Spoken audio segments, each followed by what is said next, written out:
Welcome to the deep dive. Today we're tackling a really significant life moment. We are. That whole transition when young adults, 18 plus, start moving out. Yeah, the classic leaving the nest. Yeah. It's huge for them, obviously, but wow, it's a big deal for parents too. It really is a pivotal time. And if you're listening and going through this, or maybe it's coming up soon, you're probably feeling a lot. Definitely. We've been digging into this guide, leavingthenest.pdf, which is aimed right at parents navigating this. It's got some great insights. Yeah, so our mission today really is to unpack what's happening developmentally for these young adults, why it can be so challenging, emotionally for parents. And crucially, how you can stay connected, keep that relationship strong, but without sort of taking over, finding that balance. Exactly, balance. So if this is your world right now or you see it on the horizon, we really hope this deep dive offers some useful, maybe even fresh perspectives. So let's dive into that developmental stage first. We're talking roughly 18 to 22, maybe a bit older even. What's really going on for them? Okay, so one thing that really jumped out from the guide, and it's super important, their brains are still very much under construction. Right. Even though they're legal adults. Exactly. Specifically the prefrontal cortex. That's your planning, your impulse control, decision-making hub. And it's not fully baked until their mid-20s. Mid-20s, that's such a key thing for parents to hold on to. It explains so much, doesn't it? It really does. So when you see a decision that makes you think, what were they thinking? Well, it might be less about defiance and more about that developing brain, especially under stress. Right. Their judgment might be inconsistent. It's Yeah. not fully wired yet for weighing all those long-term consequences every single time. Precisely.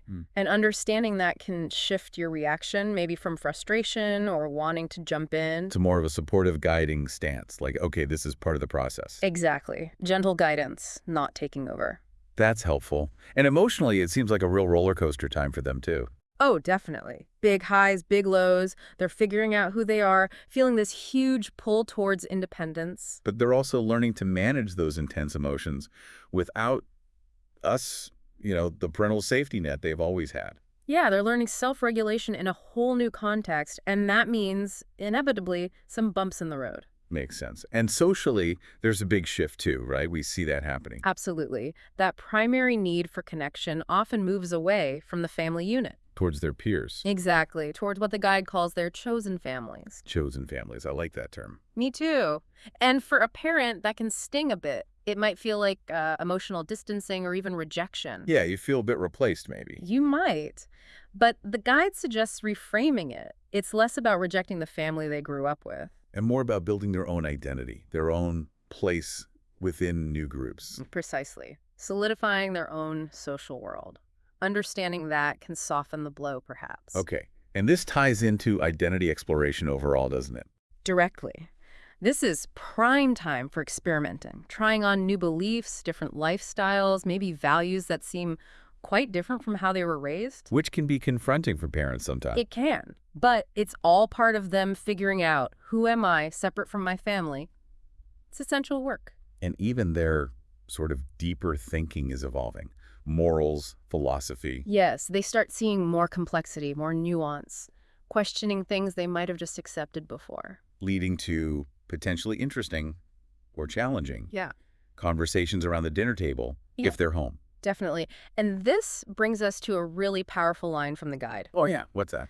They're not rejecting you. They're rehearsing adulthood. Ooh, I like that. Rehearsing adulthood. Isn't that great? So when you feel that distance or you disagree with a choice, just holding on to that idea they're practicing, they're figuring it out, it can really shift your own feelings. That's a fantastic reframe. Okay, so given all that happening for them, it's no wonder this is a challenging time for parents too. Let's talk about those parental hurdles. Right, because the nest feeling empty isn't just symbolic, is it? No way. The first thing is often just the sheer absence of the daily stuff, the routines, the little rituals. The rhythm of the house completely changes. That quiet can feel really loud. Yeah. That morning chat over coffee, hearing about their day, just knowing they're there, those little touch points disappear or become much less frequent. And underneath that often is a deeper fear, isn't there? About the connection itself. Yeah. Will we lose that closeness? Will they still need me? Will I still be central to their life? Very real, very common anxieties. And layered on top of that is worry about their actual well-being. Are they safe? Are they making good choices? Did we prepare them enough? Oh, absolutely. That Yeah. worry is huge. And something else the guide touches on is the parent's own identity shift. Yes. Especially if your life has really revolved around that active parenting and that caregiving role. It can feel like your purpose has suddenly changed or even diminished. You have to kind of figure out, okay, who am I now? It's a major transition in your own life, too. And the guide points out that it's okay to feel grief around this. Grief. Interesting. Yeah, grieving the lasts, the last first day of school photo, the last time packing them for camp, the last whatever it was in that old dynamic. Right. Acknowledging those feelings is important, isn't it? Not just brushing them off. Definitely. And the guide says something really wise here. It's okay to grieve. Letting go is an act of love, not detachment. Wow. An act of love. That's powerful. Hold on to that one. It really is. And another thing to hold on to is that everyone's journey here is different. Oh, for sure. No. Turning 18 isn't some magic switch. Exactly. The guide stresses it's a mile marker, not a finish line. Kids arrive at this point with vastly different experiences. Yeah, some might have faced real adversity, trauma even. Others had more stable support. Some have a clear path. Others are totally unsure. And all of that shapes how they step into this next phase. Their journey to this point matters hugely. So the guide emphasizes honoring their specific journey, right? Not comparing them to some cookie-cutter ideal of launching. Absolutely. And remembering that growth is ongoing. They're legally adults, yes, but developmentally. Especially that prefrontal cortex. Still under construction, Yeah. well into their 20s. I love the analogy the guide uses here. It says, they're stepping into adulthood, but they're still under construction. This is not a fully formed human, but a becoming one. A becoming one. That's such a compassionate lens, isn't it? Helps you have patience. It really does. Hmm? Okay, so this leads to the big how-to question for parents, right? How do you stay connected without, controlling things? The million-dollar question. How do you maintain connection without control? So what are some things the guide suggests we keep doing? Well, simple things, actually. Sending those little encouraging texts, a funny meme you saw. Just small check-ins that say, thinking of you. But without expecting a big, long reply immediately. Exactly. Low pressure. And the type of questions you ask matters. Instead of potentially critical questions, focus on open-ended, curious ones, like, what's something surprising that happened this week, or anything interesting you're learning? Less probing, more interested. Right. And the guide even suggests a lighthearted one, like, need anything from home besides food and money? I like that. Keeps it real. And also continuing to praise effort, not just results. Yes. So important. Saying things like, I'm really impressed with how you're handling X, rather than just focusing on the grade or the job offer, it acknowledges their process. Okay, so those are things to keep doing. What about things to let go of? This might be the harder part. It often is. First one, expecting instant replies. Their communication rhythm is likely different now. Silence doesn't always mean something is wrong. That takes adjustment. And letting go of being their primary fixer for everything. Yes, that assumption that you'll solve every problem. Part of their growth is learning to navigate challenges themselves, building their own resilience, finding their own resources. Oof, that requires trust. It does. And another big one the guide mentions, resist monitoring them through the grapevine or obsessively checking social media. Oh, yeah. That can really backfire, can it? Erodes trust. Totally. It doesn't build the open communication you actually want. So the guide talks about the relationship evolving, not ending. How do you foster that evolution? It suggests creating what it calls opt-in traditions, Opt in, meaning? meaning things they can choose to participate in, respecting their autonomy. Maybe a Sunday evening check-in call, but it's okay if they miss it sometimes. Yeah. Or a shared music playlist you both add to. Or maybe a monthly dinner if you live close enough. But again, flexible. Exactly. It's an invitation, not an obligation. And sending things that show you see them, an article related to their interests, a photo memory, without demanding a response. Just connecting, not requiring interaction. Right. It says, I see you, not respond to me. And a big part of this is allowing them space to re-engage on their terms, isn't it? Not reaching out just because we're feeling anxious. That's huge. Trusting their process. Trusting they'll reach out when they need or want to. The guide makes a really good point about boundaries here, too. It does. It says healthy boundaries are a sign of respect, not rejection. Respect for their growing adulthood. Exactly. And it frames trusting them with space as one of the highest forms of love. It shows you believe in who they're becoming. Trusting them with space is one of the highest forms of love. That's another one to write down. Definitely. Now, let's also talk about the reality that their path might not be linear. Oh, for sure. Life rarely is, right? Especially then. Exactly. The guide really pushes embracing uncertainty, which is hard for parents who maybe had a clearer picture in mind. Yeah, you might see gap years, changing majors 5 times, transferring schools, Taking longer to launch a career, maybe even moving back home for a bit.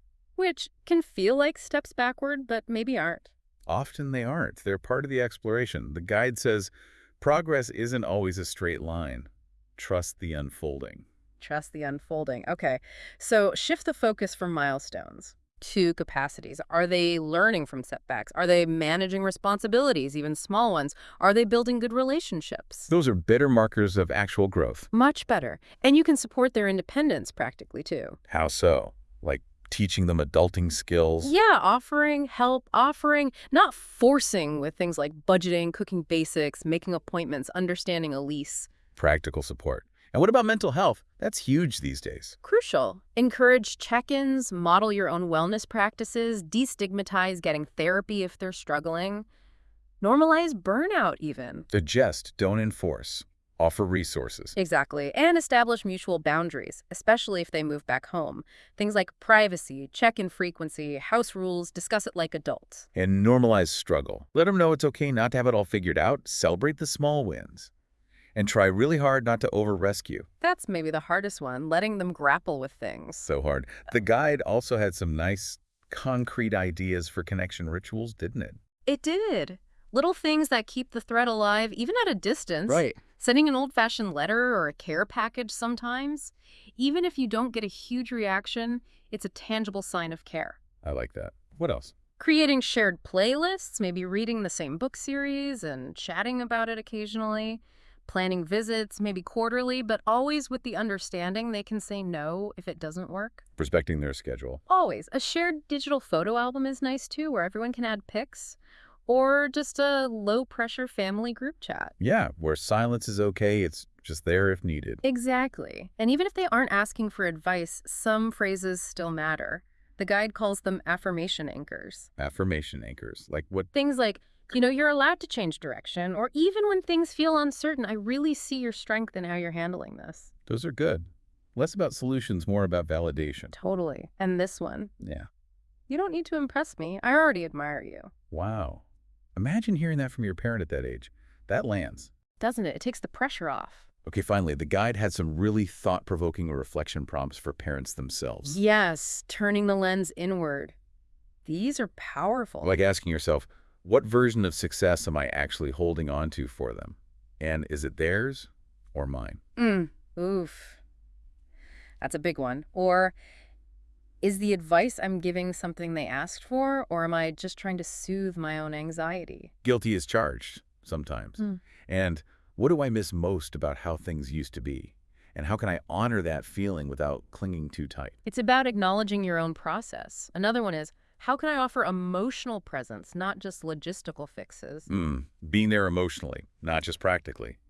And maybe the most crucial one. Am I still treating them like the child they were? Or am I really seeing and relating to the adult they're becoming? That requires conscious effort, doesn't it, to update our view of them? Definitely.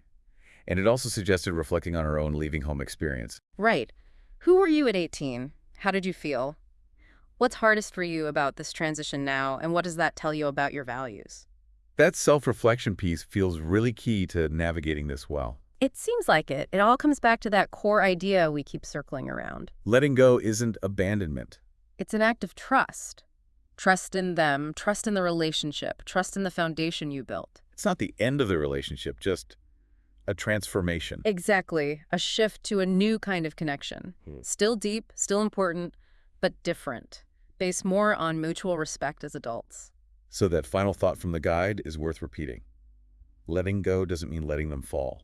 It means trusting they know how to rise, and that you'll still be there when they land. That's beautiful.